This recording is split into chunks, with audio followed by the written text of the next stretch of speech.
Guys, jumpa lagi. Assalamualaikum warahmatullahi wabarakatuh. Waalaikumsalam warahmatullahi wabarakatuh. Saya Farid Sunarto, Ketua Solo Bersimfoni, NGO untuk pencegahan intoleransi dan radikalisme, khususnya program di sekolah.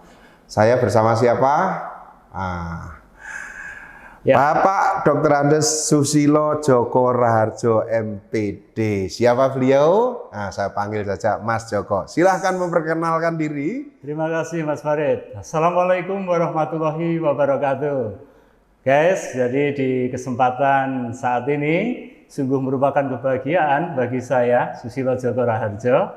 Saya Kepala SMA Negeri 1 Wonogiri, berkesempatan untuk mengadakan podcast dengan Mas Farid dalam kaitan kegiatan bersama dengan Solo Bersimfoni yang merupakan NGO yang bergerak di bidang anti intoleransi, sebuah lembaga yang luar biasa dengan kiprahnya yang sudah kita dengar di berbagai tempat dan juga berbagai kasanah pengetahuan, pemahaman yang menguatkan untuk kita semua. Ya, Mas Joko. Siap. SMA Negeri 1 Wonogiri.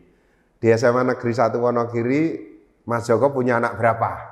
Jadi secara total kami itu ada adik-adik yang belajar di sana, ya siswa-siswi kami 1.290 siswa. Jadi terdiri dari 36 rombongan belajar. Luar biasa besar. 36 rombel. Benar. Gurunya Jadi, berapa itu? Guru kami itu ada sekitar hampir 100 guru yang terdiri dari guru, ada yang ASN, ada yang masih GTT, dan mereka punya kompetensi yang luar biasa. Mas, untuk membina. Di Wonogiri itu dengar-dengar ya. Ini murid-muridnya cewek cantik-cantik. Oh, iya. Gurunya apa ya cantik-cantik, Pak? Oh pasti, jadi murid-muridnya cantik-cantik, ganteng-ganteng yang cowok. Nah ini contoh konkretnya, ini sampelnya ini.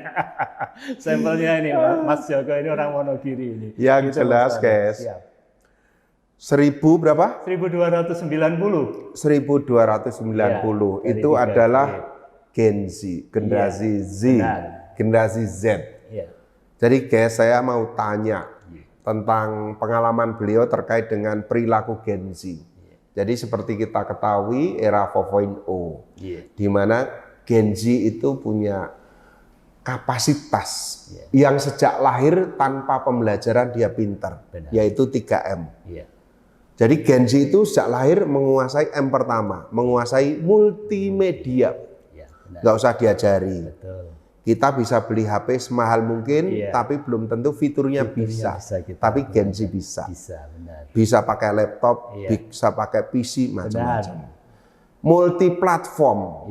Platformnya itu mereka nggak usah belajar di sekolah. Kalau mau edit video, guys, macam-macam aplikasi tidak harus sama, tapi hasilnya MP4 video bagus. Apakah diajarkan di sekolah? Oh iya, itu tidak. Secara formal tidak. Kemudian M ketiga, multitasking. Multitasking itu Gen Z bisa melakukan banyak pekerjaan di satu waktu. Nah, Pak, Mas, dari kapasitas Gen Z ini, Mas Joko, anak-anak Bapak banyak. Benar. Tetapi era Gen Z, era 4.0, era sekarang itu digitalisasi.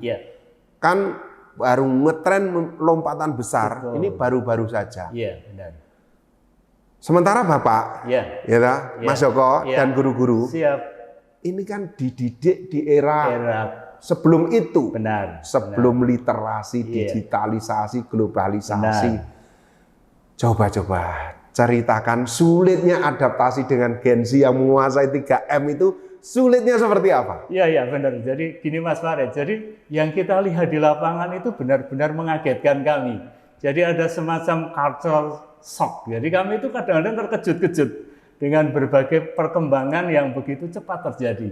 Dan kami harus menyikapinya dalam tataran pembelajaran di kelas, kan begitu, supaya kemudian fluently ngalir pembelajarannya, anak-anak menangkap apa yang menjadi materi yang harus mereka kuasai.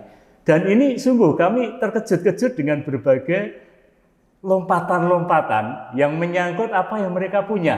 Dan itu kemudian sebagian besar di sekolah kami itu bisa dioptimalkan.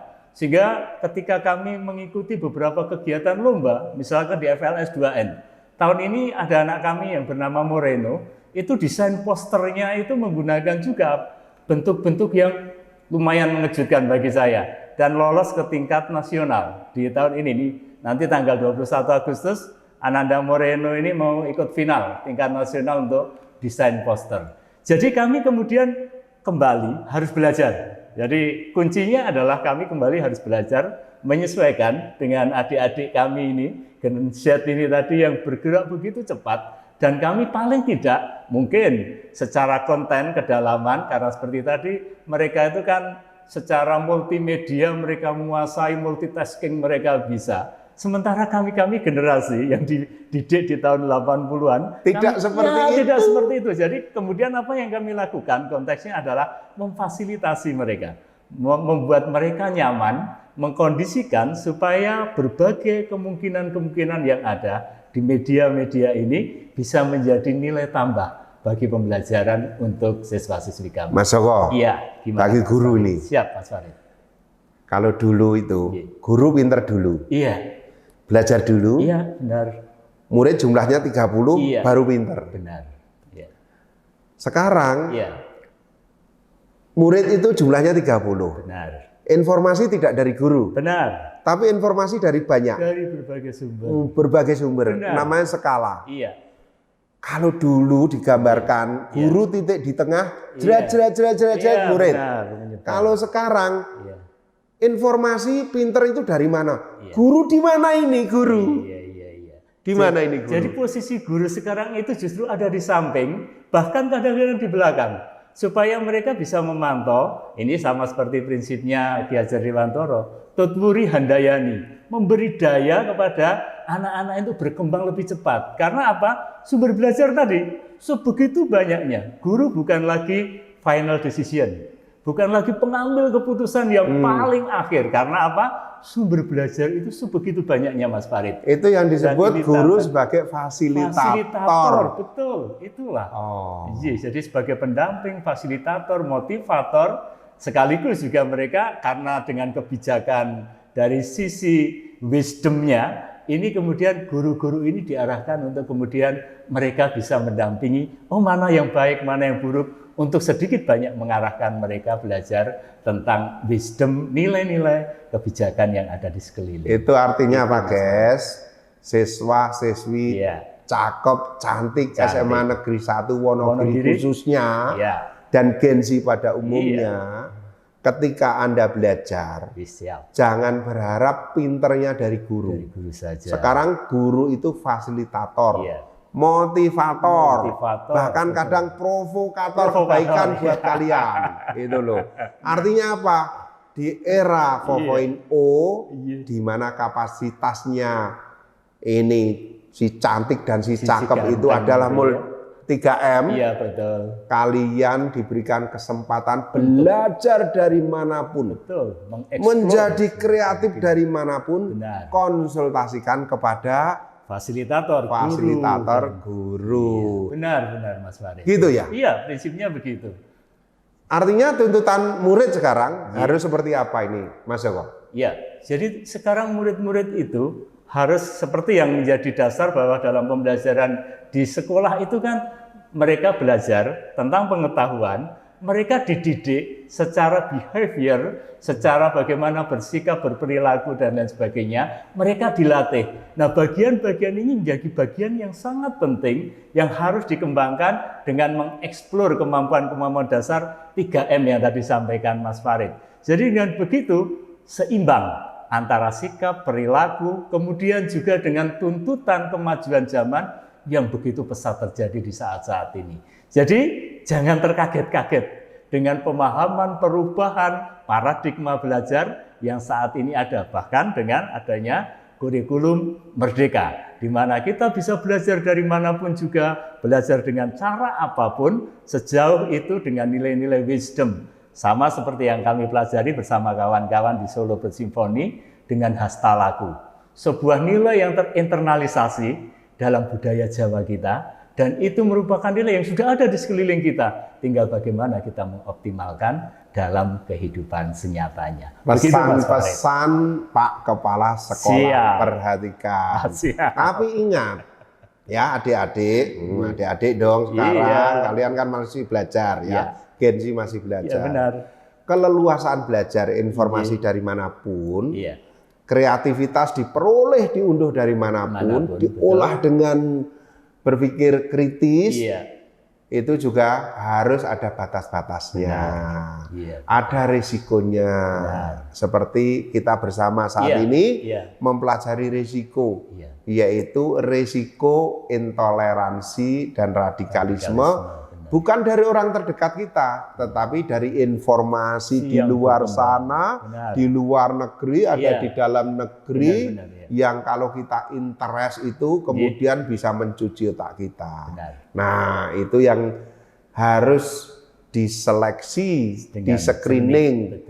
Nah, tapi pertanyaannya, informasi itu kan bisa masuk ke ruang-ruang pribadi kita.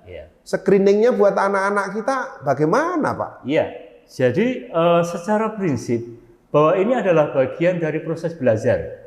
Jadi sekali lagi adik-adik, kita berhadapan dengan perubahan yang sebegitu cepat terjadi di sekeliling kita. Perubahan itu sebuah keniscayaan. Perubahan dari sisi pola pikir, budaya yang masuk dan merasuk ke wilayah-wilayah privat kita. Artinya tidak ada pembatas-pembatas yang bisa membatasi informasi ini sampai kepada adik-adik sekalian. Jadi dengan begitu, nilai-nilai yang ada di kultur budaya kita itu sebenarnya menjadi filter yang sangat bagus. Hasta laku yang menerapkan dengan G3 dan LEPAT-nya. Ada G3 lepat. G3 lepat.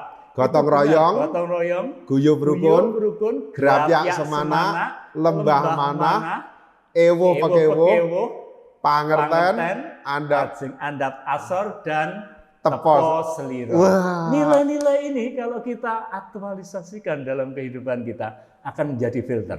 Karena kita kemudian akan melihat dalam cakrawala yang tidak hanya untuk diri kita, tetapi juga kita melihat lingkungan sekeliling kita. Ini bentuk pengembangan budaya yang harus kita lakukan sebagai insan-insan terdidik yang akan memegang tampuk pimpinan di masa yang akan datang. Ingat itu.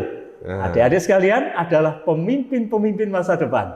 Jadi generasi yang terbangun saat ini akan memimpin negara ini di waktu yang akan datang. Nah, itu Mas Farid. Gen Z di underline apa yang sampaikan Mas Joko. Siap. Bahwa kalian cerdas, kalian terampil, kalian pinter, kalian berwawasan internasional. Is okay, harus. Tetapi identitas itu jati diri. Jati diri, Pak. Kalian dari mana? Identitasnya adalah nilai-nilai budaya. Benar. Ya, nilai-nilai budaya. Kalian harus andap asor, tidak boleh sombong. Tepo seliro, tepakno seliramu.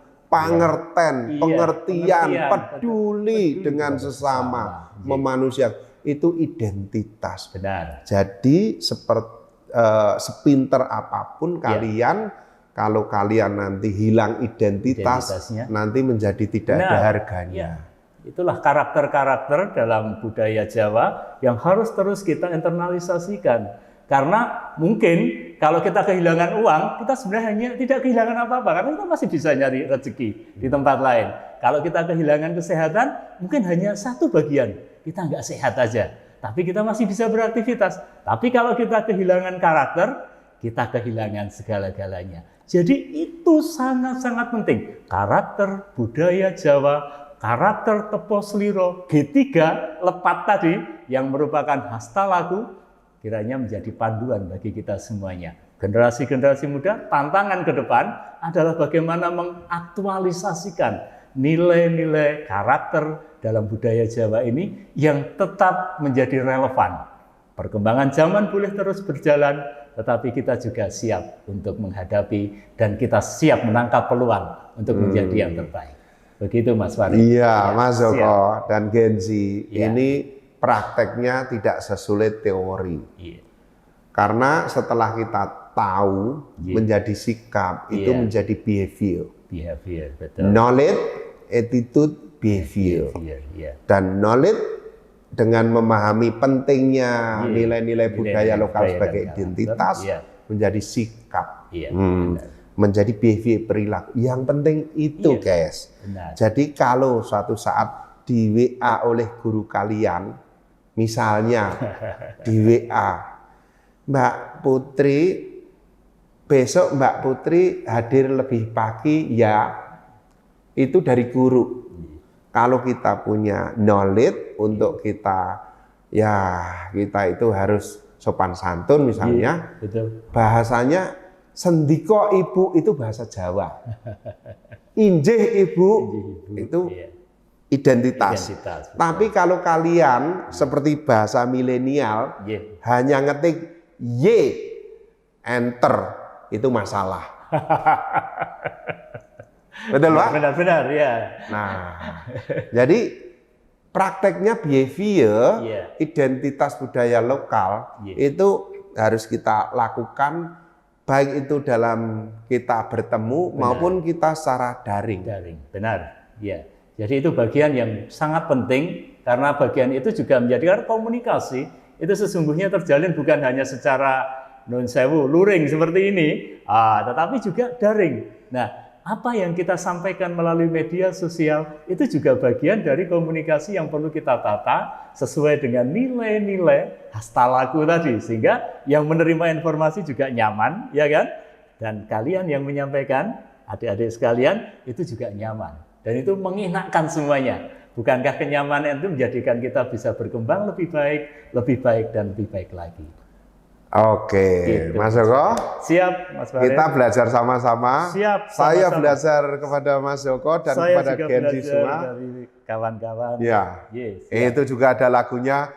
Belajar sama-sama, belajar sama-sama, kerja sama-sama.